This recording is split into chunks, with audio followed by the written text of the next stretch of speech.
Bonjour et bienvenue sur Monaco Info pour cette nouvelle édition, ce que nous retrouverons aujourd'hui dans notre journal.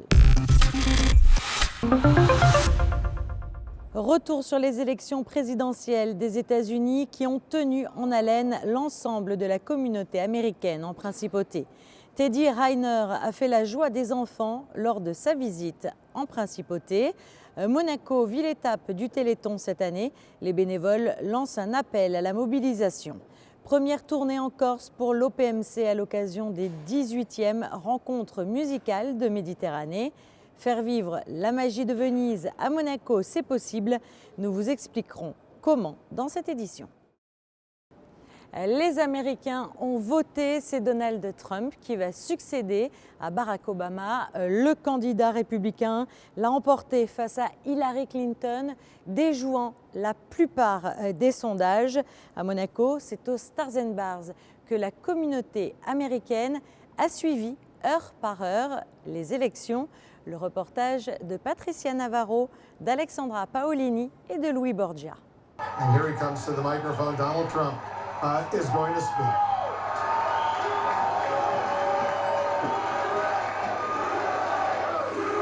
Il est un peu plus de 8h30 lorsque Donald Trump, tout juste élu président des États-Unis, prend la parole depuis New York. Au Stars and Bar, la salle est vide. La fête organisée pour un breakfast, un petit déjeuner spécial élection américaine, a tourné court. Il n'y a plus personne. Mais malheureusement, voilà. Je pense que petit à petit, tout le monde partait petit à petit. Mais je pense que c'était un grand choc aussi. It's going to be a long night. Le contraste est saisissant lorsque l'on remonte dans le temps.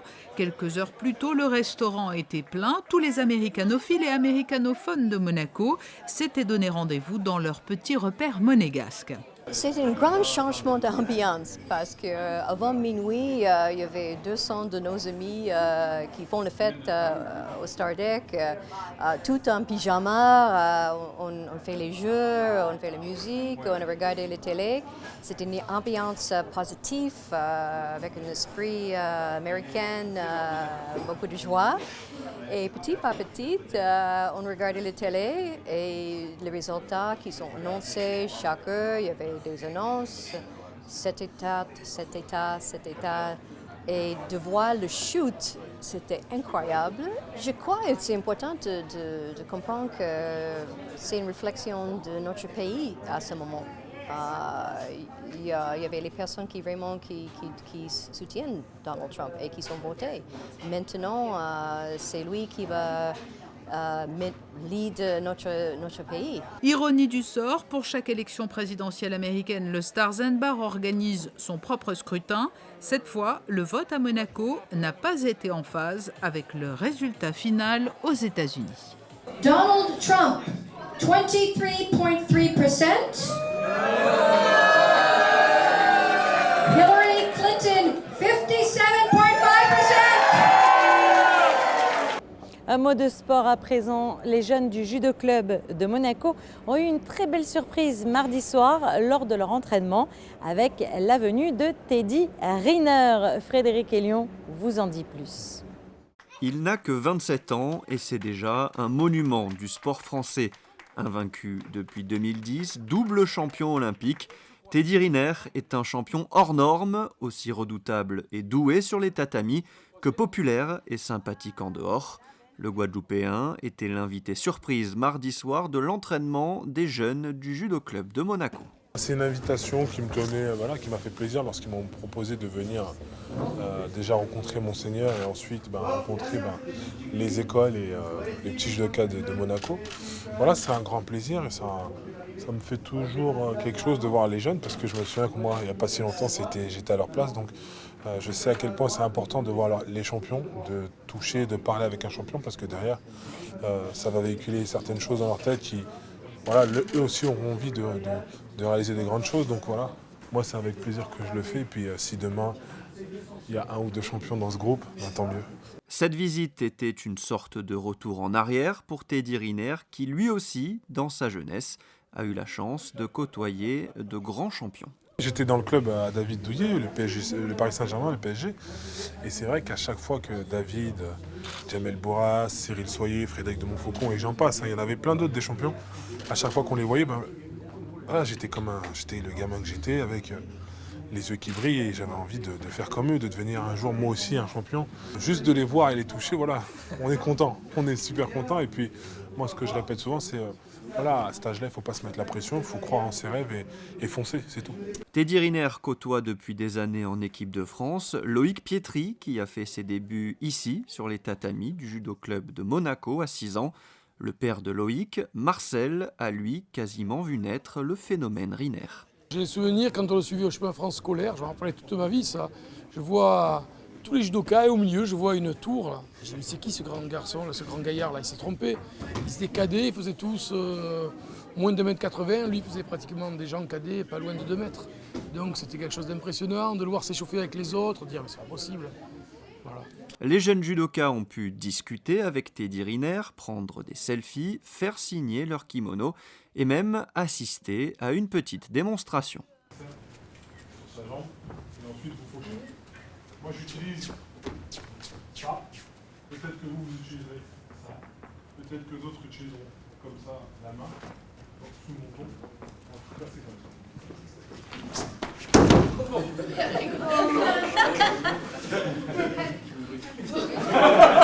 Pour moi c'est un rêve, hein. Parce que voilà, c'est mon idole, parce que voilà, c'est ma catégorie. C'est un rêve. Ça fait bizarre quand même de voir quelqu'un de cette taille-là qui réussit tout. Voilà, ça donne envie de poursuivre ce qu'il fait. Ils lui ont demandé de faire les techniques qu'il connaissait, quoi. C'est spéciaux et tout ça, bon. C'était comment? Ça fait mal. Dès qu'on voit quelqu'un qui a 5 ans à commencer et qui a eu sans blessure, sans rien, qui fait des titres de partout, qui monte sur les podiums à chaque fois, ça donne envie de faire la même chose. Et avant de retrouver les tatamis, Teddy Riner est en vacances, reprise de l'entraînement prévue pour début janvier. Les 2 et 3 décembre prochains, la Principauté de Monaco se mobilisera, comme chaque année, pour le Téléthon, une 30e édition marquée aussi par le fait que la Principauté est cette année la ville-étape. Et pour préparer au mieux cet événement, les bénévoles se sont réunis à la Maison des Associations. Frédéric Elion y était, son reportage. Un anniversaire, c'est toujours un moment spécial et surtout, ça se prépare pour que la fête soit la plus belle possible. Chaque année, depuis 1987, le premier week-end de décembre rassemble des millions de personnes mobilisées pour faire avancer la recherche et s'unir autour des malades lors du Téléthon. Quelques semaines avant la 30e édition, tous les bénévoles de la grande famille du Téléthon Monaco étaient réunis à la Maison des Associations. L'occasion de préparer ce 30e anniversaire et de présenter les 4 familles ambassadrices de ce Téléthon 2016. Nous avons 4 personnes, comme chaque année en fait. Un il y a la maladie, l'autre son insertion sociale, le 3e les essais thérapeutiques et le 4e la nouvelle maladie inconnue. Enfin, pour l'instant, dont les traitements n'existent pas. Donc ces 4 maladies, il y a une myopathie des ceintures. Il y a ce syndrome qui fait que les taux de bilirubine sont relativement très élevés avec des atteintes cérébrales et que l'enfant doit dormir sous des lampes ultraviolets absolument épouvantables. L'enfant ne tient pas, se lève la nuit, les parents le remettent en lit. Mais des essais thérapeutiques en cours. Et la 4e maladie, c'est cette perte de vision liée à un syndrome sur le nerf optique. Voilà. Pour faire avancer la recherche, trouver des traitements, des thérapies innovantes, de nombreuses associations monégasques se mobiliseront comme chaque année. Leurs représentants sont venus présenter les activités prévues. Parmi les nouveautés pour cette 30e édition, l'AS Monaco Volleyball organise en fil rouge un match de 24 heures au gymnase des Moneghetti où différentes équipes se relayeront. Et si vous aussi, vous souhaitez vous mobiliser pour le Téléthon, vous pouvez vous rapprocher de l'association pour devenir bénévole. Toute aide est la bienvenue. Et puis sinon, dans le reste de l'actualité en Principauté. Près de 4 mois après son ouverture, le tunnel Albert II a permis nettement de soulager le trafic sur l'axe Jardin Exotique, boulevard Régnier 3. Après une étude, les résultats montrent qu'à l'heure de pointe du matin, 680 véhicules circulent dans le tunnel, ce qui représente 58% du trafic en entrée ouest. Une baisse significative de la circulation à Monaco, soit 42% du trafic total. Durant 5 jours, l'Orchestre Philharmonique de Monte-Carlo s'est rendu en Corse pour participer aux 18e rencontres musicales de Méditerranée. Il s'agissait de la première tournée de l'OPMC sous la direction de Yasuki Yamada. Le reportage sur place de José Sacré et de Thomas Deus.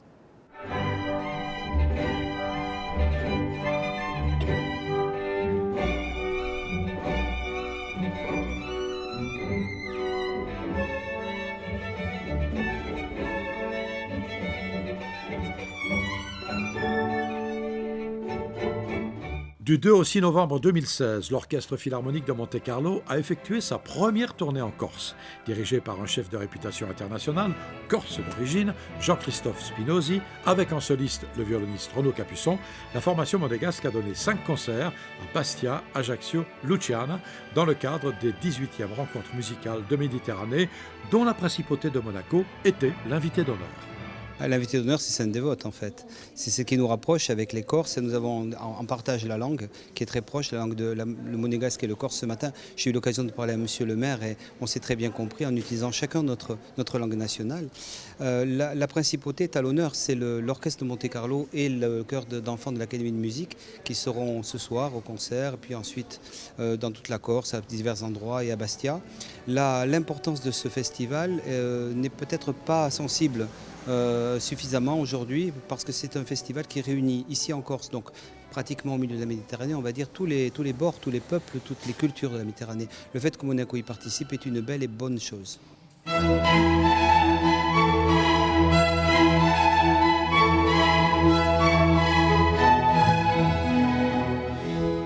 Sur la terre natale de Sainte-Dévote, à la cathédrale de la Canonica de Luciana, après les 4 saisons de Vivaldi, interprété par une formation de chambre de l'Orchestre Philharmonique de Monte-Carlo sous la direction de David Lefebvre, premier violon super soliste, le chœur de l'Académie de musique Régnier III a présenté son premier mini-récital avec bien sûr au programme des chants monégasques.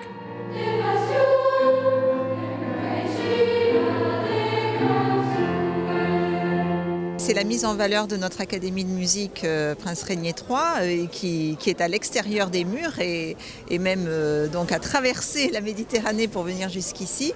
Et nous en sommes ravis parce que nous rencontrons d'autres pays et ça va être une très très belle soirée accompagnée de l'Orchestre Philharmonique. Alors ils sont nombreux ces enfants, ils ont quel âge? Alors l'âge, nous allons de 10 ans à 22 ans. Un chœur d'enfants, 39 enfants. Nous avons la délégation mexicaine car nous avons la chance d'avoir la fondation Turquoise, qui est la fondation qui permet aux Mexicains de venir à l'Académie de musique et son président, M. Clérici, est présent aussi aujourd'hui.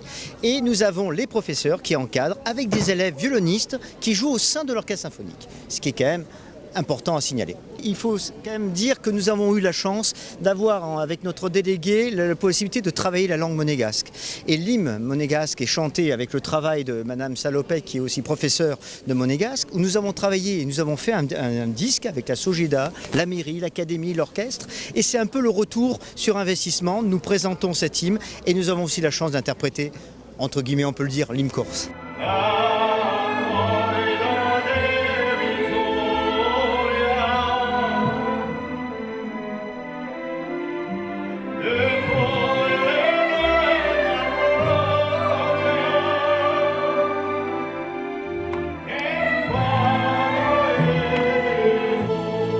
Ce qui est important pour eux, c'est d'échanger aussi avec les autres artistes qui vont être présents ce soir.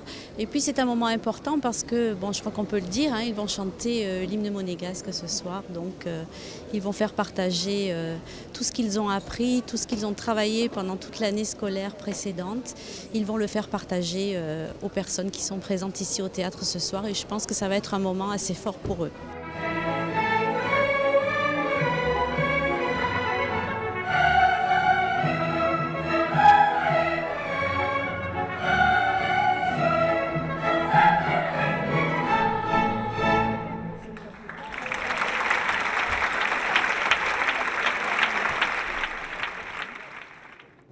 Faire vivre la magie de Venise à Monaco et de surcroît pendant la période du carnaval, c'est toute l'ambition d'une jeune chanteuse lyrique qui vient de présenter lors d'une conférence de presse son pari un peu fou. Le reportage de Patricia Navarro. Du 3 au 5 février prochain, Monaco vivra à l'heure vénitienne. Masques, costumes somptueux, carnaval, parade, place du Casino. L'événement a été baptisé Venice in Monte Carlo. Le point d'orgue sera un bal dans la salle des étoiles avec robe à crinoline pour les dames et costumes d'époque pour les hommes. Bien évidemment, c'est une histoire d'amour pour l'art. Il est vrai que c'est grâce à mon métier, je pense, qui m'a fait découvrir et chanter et bien évidemment être sur scène et me vêtir bien évidemment de tous les costumes que je devais incarner dans les rôles comme Roméo et Juliette, la Traviata et donc bien évidemment toutes ces choses, ces costumes et cette ambiance. J'ai trouvé que Monaco avait besoin un petit peu de cette ambiance-là qui manque parce que c'est vrai qu'on a tout ce qu'il faut ici au niveau artistique, au niveau culturel. Mais je pense qu'il y avait cette petite touche des couleurs de l'arc-en-ciel qui manquait pour le mois de février. C'est sa rencontre avec la grande créatrice vénitienne de costumes Antonia Soter qui a convaincu Delia Grace-Noble d'organiser cet événement à Monaco. Le bal des Doges a lieu à Venise depuis plus de 20 ans et son succès ne s'est jamais démenti. J'ai déjà porté, disons, mes artistes, mes scénographies, mes costumes à l'étranger. J'ai voyagé beaucoup dans le monde. J'ai été à Casablanca, j'étais au Maroc, à Casablanca, j'étais à Paris, j'étais disons, vraiment dans beaucoup de pays dans le monde. Mais je pense que Monte Carlo, ce sera la première fois où le ballo del Doge sera vraiment il ballo del Doge. Je l'organiserai avec tous les ingrédients, même plus beau que Venise, parce que ça me donnera la possibilité, comme je dis avant, de faire une anthologie et de choisir les choses les plus émouvantes des éditions passées, les choses les plus belles. Une partie des fonds récoltés lors de cette soirée sera reversée à une fondation choisie par le prince Albert II. Passons à présent en revue la carte météorologique pour les jours à venir. Si jeudi, le temps restera bien ensoleillé malgré le vent, vendredi, quelques nuages feront leur apparition, tout comme samedi, une journée qui s'annonce assez nuageuse. Quant à dimanche et les jours qui suivent, le ciel se montrera assez capricieux, se partageant entre éclaircies et légères averses. Du côté des températures, le climat sera plutôt doux, avec des minimales de 12 degrés et des maximales atteignant les 18 degrés. Ce journal est à présent terminé. La suite de vos programmes sur Monaco Info. Et quant à nous, on se retrouve très vite. À bientôt.